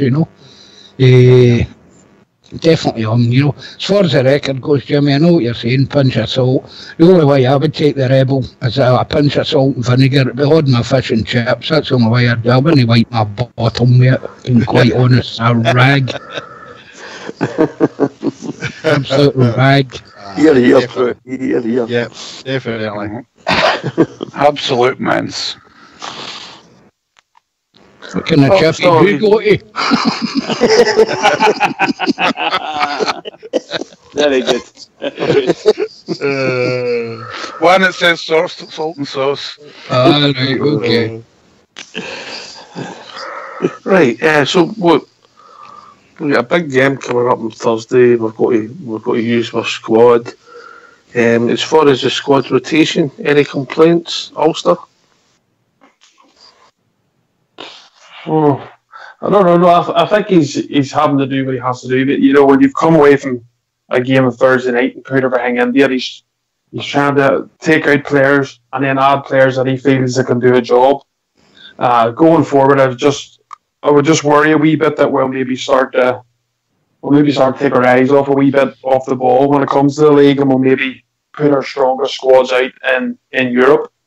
going forward. I don't know. We'll have to wait and see. But for me, I would always prefer the league success, to be honest. But I can see why we're doing it at the minute, because once we get to the group stages, it's a massive pot of money, isn't it? You know, it's just managing that, and I think that's why he's trying to get in fresh faces as we speak, because he wants the best squad possible to fight on two fronts. They've got 2 games and then they've got a break for 2 weeks. Rudy Bear. I think the squads, you know, if you look at the injuries we've got just now, you know, we've got Koulibaly's out. I don't know so sure when Koulibaly will be back. I certainly hope he's back for the game at the weekend on Sunday. But we'll get Koulibaly out the now. We've still got Rossa out. Lee Wallace has just come back, but he's not exactly match fit. Dorrans is out with injury. Jamie Murphy's out with a long-term injury. You've got McCrory, who was suspended for this week. See, when you start looking at suspensions and injuries, we are a wee bit thin in the ground, I think, to be fighting full-on in 2 competitions. So as Ulster said there, he's looking to bring another 1 or 2 players in. Hopefully he'll get that done before the end of the transfer window, because I really do think we need another couple of players in, maybe even 3 at a push, if that's not being too greedy, you know. As far as Thursday night goes, I think he'll go back to his 4-5-1. I think you'll see Candace back in the team. I think you'll see Kent back in the team. And he'll go back to his back 4 again. Barisic can't play, obviously, you know. I mean, I'm sure you'll cover that in the next couple of nights, you know. The team pick and stuff like that, first team pick. But I do think we're a wee bit thin squad-wise just now. And I think we need to add 2, possibly 3 players if we can get them in. All right. Blue Shadow? I think squad rotation, as I say, has very much what Rudy's just said. I mean, the injuries that we've had have just played havoc with, and the one that's a bit of a concern is we're not seeing enough of that Sadiq that we brought in. We thought he'd be a major player, and he doesn't seem to be playing him terribly much at all. So scored twice a day for the reserves. Reserves one thing, played for the full team's another thing altogether, isn't it? So he needs to start performing in the first team if we're going to have enough strike force left. I really hope. There's a rumour going round that the Dark Destroyer's back on Thursday, so I certainly hope that's true, because he's been an absolute revelation and probably the best signing we've had so far this season. All right, Bridgman. Yeah, I think obviously the rotation is going to be important as we go further on into the league. You look at us now, we're only, sort of 4 or 5 games in, including the cup games and things, and here you are. We're kind of stuck for players at the moment. Hopefully Koulibaly is going to be fit very soon, and we've got Rossiter and so on so to come back in. And Dorans, I doubt very much you're going to see him in the very near future. So, yeah, the squad's going to be very important. And not just the rotation of the squad. We've got to bring, as the boys have said, they've got to bring another couple of players in to make up for things that are a wee bit shortfall here and there. So let's get these players in before the end of August, if it's at all possible, and then he can rotate to his heart's content. But we definitely need to do it. He's wise head on that shoulders, and he's got to do it for sure. Jimmy? We definitely are. We're thin in the ground, aren't we? I'd like to see it. I mean, I was just thinking about the big flute man, the black flute man, not the white one. Big Sadiq. For me, he's a bit of an enigma. He's not really done anything that we thought he was going to do when we were told about him. I'd like to see another striker. The Champions League draw is this week. Is it this week or next week? Can't remember. I think it's this week. And the teams have got until Thursday night and to introduce their 25-man squad. I'd like to think that, and I'm just going to throw this name here, I'd like to think that Solanke doesn't get in the squad and that we can maybe get a chance of getting him. I don't know what is going to happen, but we're definitely thin. I would say we need 3 players to enhance the squad. I think we'll get through. I think it'll be a tough night for us on Thursday. It depends what it. What we don't want is we don't want to get into extra time. We need the players rested, decent for Sunday to play the beggars. But I think we're capable. We're capable of scoring there. I'll be interested to see if he plays Halliday again. As I say, he's a stopgap guy, and he'll maybe play in the position that he played the last time. We just need to wait and see what occurs on the Thursday night. But I think we can score there. But we've got a big laugh, man. Will they play laugh up front and give Fred a rest? We don't know. We'll need to wait and see. But I would say we need 3 players, guys, to take us through the rest of the season. A couple of injuries there and a couple of guys that we don't know what can do yet. Right, True Boy. Don't mind rotation, Ox, but it all depends whether it's through choice or through maybe suspensions or injuries. I'm a believer you play your best 11. You start with your best 11. Now, you can decide what your best 11 is, playing a particular team or a particular style, fair enough, but that's the way the game's played nowadays, mate. You need a big squad, you need cover in every position. Nowadays, they seem to pick up an injury. It's practically a non-contact sport. They pick up an injury and they're out for months on end, Desperate to see Koulibaly back. I think him and Ryan Jack together are phenomenal. Absolutely brilliant. And I think, particularly for Sunday, I agree with Jimmy, Thursday night will be a tough task for us, I reckon, with this mob. But we'll see. Big week. I think that's a massive week in terms of, for the team, how the team is perceived in the supporters' eyes, how Stevie Gerrard's perceived in the supporters' eyes. We're like as Bears, you know what I mean? A couple of bad results and we're all up in arms, might lynch people, But big week, exciting, games can't come quick enough. And let's remember, guys, we've been after this for years. 6 years of torture we went through. Things are starting to look up a bit and I'm delighted. Aye, a big week for this bridge, man, and you just need momentum to keep us going, mate. It's momentum, Absolutely. I mean, the week started yesterday for us. It was a huge game for us, as we know. We spoke about it before and after the game. Huge game for us, and we came away with a point. Could have had the 3. We're unfortunate in that sense, but we're marching on. We've got another massive game Thursday. For me, this is the most important game. The next game. This is the one for me. This could make us a lot of money and give us a lot of kudos in the world of football. Getting through to the Europa League group stages. It would be wonderful for us. Absolutely wonderful. And the things that Jimmy mentioned earlier at the start of the show when he came on and he was saying, look where we were then, look where we are now. And it's there. We're in the European group stages. We're looking forward to playing them across the other side of the city that used to train at Barrafield, as you say. Excuse me. So it's going to be a huge week, but number one, big game. Please, Rangers, concentrate on that. Let's get through that, please. If we do qualify, will it increase Mr. Gerrard's budget? He's got a day to spend it, hasn't he? Well, you can have the deal set up, ready to go. No. He's got a week. Qualifies. He's got a week to spend it. He's got a week. I think it shuts on Friday. Shuts on Friday. At the end of the week. Oh Christ! Of course. So I'm away. I'm thinking I'm in last week again. No, you're right. It's got a day. I've been sticking up for you for years, and people have been telling me you don't know what day of the week it is. That's correct. Because we're playing Thursday night, and then we get a big meeting on Friday. I mean, it's a huge 2 games. You're talking about 180 minutes of football, right, for the next 2, Thursday night and then on Sunday. It really could define, like, True was saying, what the Rangers fans, what the Rangers support thinks of Steven Gerrard.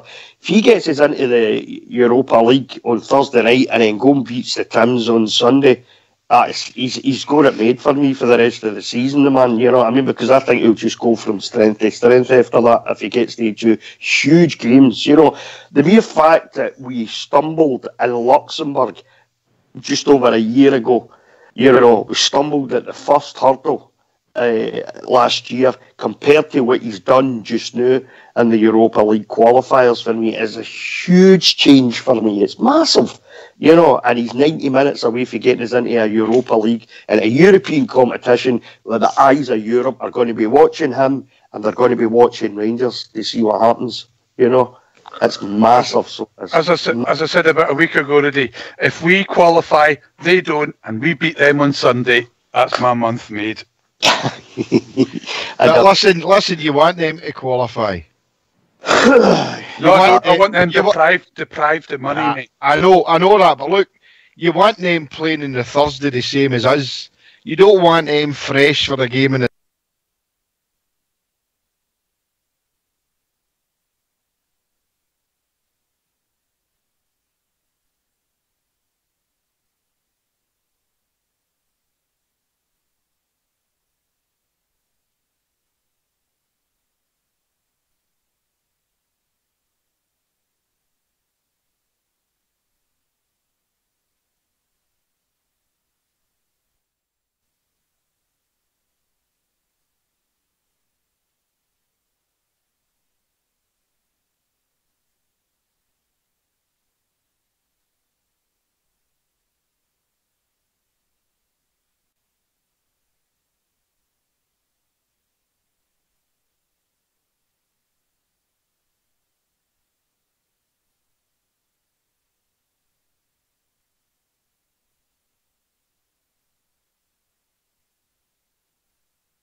because they've put in some shift so far, so that it's probably come at the right time, Ox. Alright, Ulster, what's your thinking, mate? No, it's the same thing as most of the guys. It's 2 big games coming up. I want result in both of them if we can. It's going to be a massive, massive ask, especially going to Russia. Russia's not an easy place to go. It's going to be far. It's going to be a long, long trip there. It's going to be a long, long trip back. I don't want to see us get in the extra time. For me, that would be a disaster. I don't want to see that. If we can get through the tie easy enough with no injuries and just get through, I'd be very, very happy. And then obviously you get into Sunday's game and big Old Firm games, anything can happen. But at least I think we have hope. We didn't have hope in the last 2 games, the Old Firms, because the team had lost the plot, to be honest, in the dressing room. But I have belief that we're going to be more in a match for this team on Sunday. And I think the race coming up is at the perfect time, because I think we've played that a lot more games than we probably expected to at this stage. So, yeah, bring on the break and then we can get everybody fresh again to go after. All right, Rich? Yeah, I think the boys are right. My honest opinion, it's purely personal, of course, is that I don't like these breaks at all, simply because I don't get to see my team, But from a freshness requirement, gives the players their legs a rest and so on and so forth. And it'll be sort of light training, I would imagine, to keep them turning over after maybe a 3 or 4 day rest. It makes sense, doesn't it? Everything about it makes sense. Not that everything about the international thing makes sense. I don't know what they're doing. Don't even know who they're playing.